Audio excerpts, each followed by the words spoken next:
Title: Fear of the Death World. The Galactic Council of Sentient Species prided itself on cataloguing and understanding every planet in the known galaxy. From the serene oceans of Velis Nang to the tranquil cloud cities of Epsilon Drath, life in the galaxy was diverse, but it was typically predictable. Then came the discovery of Earth.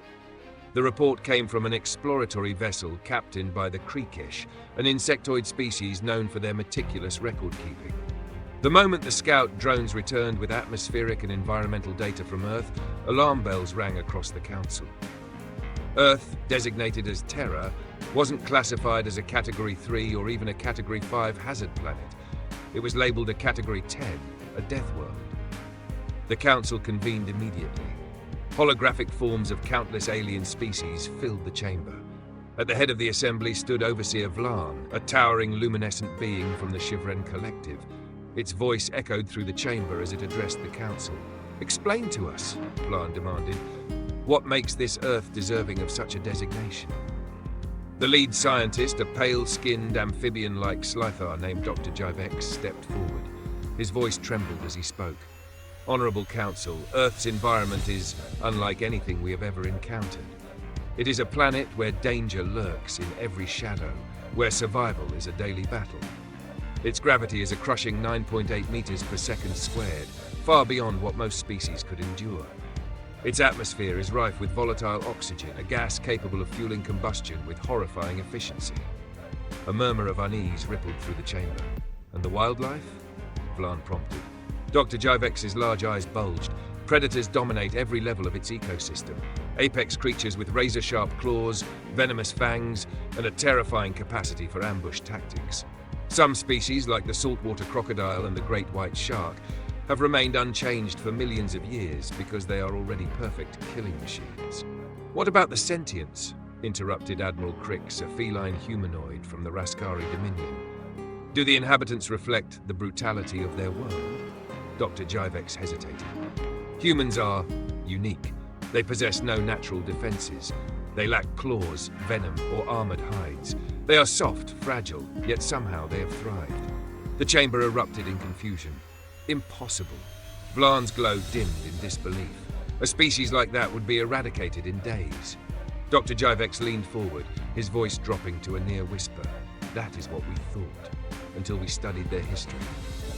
Human history unfolded like a cosmic horror story. The Council reviewed archived footage from human wars, natural disasters, and their relentless pursuit of technological advancement. They saw humans hunt apex predators for sport, colonize inhospitable environments, and harness the power of the atom itself. "They turn their own planet's catastrophes into entertainment," exclaimed one Council member as a recording of humans surfing massive ocean waves played. Another gasped when shown humans willingly scaling mountains where oxygen levels plummeted to near-lethal levels. But what truly shocked the Council was humanity's response to diseases and injuries. They willingly inject themselves with weakened pathogens to build immunity, Dr. Jivex explained. They call it vaccination. When injured, they not only survive but often become stronger by healing. And they have a saying that encapsulates their species: "What doesn't kill you makes you stronger." The chamber fell silent. Admiral Krix broke the silence. "These humans, do they pose a threat to us?" The Council decided to send an envoy to Earth, not for invasion, but to determine whether humans could be reasoned with. The envoy, a timid mollusk-like diplomat named Creel, descended to Earth in an invisibility-shielded craft, landing near a bustling human city. Creel observed the humans from a safe distance. They appeared deceptively unremarkable. Small groups walked along streets, laughing and talking. Some gathered in open spaces to play sports or enjoy the sunlight. Creel's translator picked up snippets of their speech.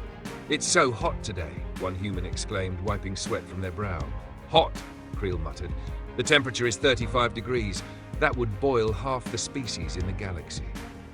Another human stumbled and fell, scraping their knee. Instead of collapsing in despair, the human brushed themselves off, smiled awkwardly, and continued walking. "Resilient," Creel noted, "but perhaps they are not as terrifying as—" A loud roar echoed through the park. A large, striped predator, what humans called a tiger, had escaped from a nearby zoo. Creel prepared to flee, assuming chaos would ensue. Instead, the humans didn't run. One human, significantly smaller than the tiger, stepped forward, holding a makeshift shield. Others moved to protect the vulnerable, shouting commands and working together. To Creel's disbelief, they subdued the tiger without killing it. One human even stroked its fur to calm it down. Madness, Creel whispered. They dominate predators with sheer will. The report Creel delivered to the council was brief. Humans are not to be provoked. They are adaptable, cooperative, and fearless in the face of threats that would annihilate most species. Earth is called a death world, not because it is uninhabitable, but because its inhabitants have mastered death itself. The council voted unanimously to quarantine Earth. Officially, the planet was marked as too dangerous for contact. Unofficially, it became a subject of galactic legend, a place whispered about in hushed tones where creatures walked unarmored yet unbroken, thriving on a world designed to kill. And humanity never realized it had been visited. For them, life on Earth was just life.